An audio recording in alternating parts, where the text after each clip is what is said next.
This week, in honor of Black History Month, our Desmond Shaw is flying over culturally and historically significant sites of LA's Black community. And in tonight's Look at This, he's over a unique museum that honors LA's Black firefighters.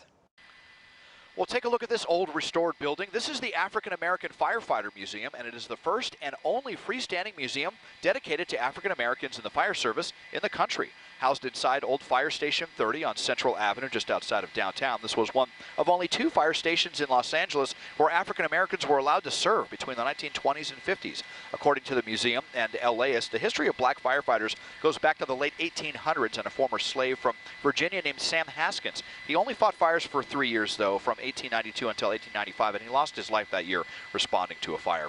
LA's fire department tried to keep it under wraps that they had a Black firefighter in their department, but others soon joined the ranks. Some of the other pioneers included 5 men who were also Tuskegee Airmen.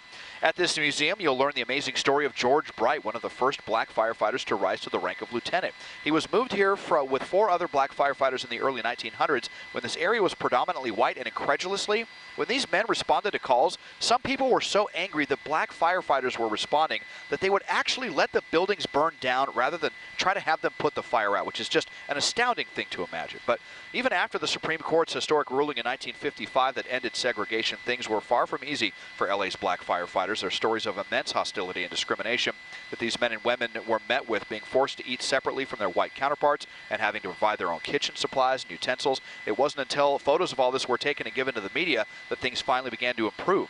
The station would continue to provide service to the city until 1980, and then it was closed after earthquake damage was discovered, and it sat empty into the 1990s until former firefighter Arnett Hartsfield Jr. approached the city with the idea of turning it into a museum. He had also led fire station integration efforts back in the 1950s. After an extensive rehabilitation and after being declared a city and national historic landmark, it opened to the public in 1997.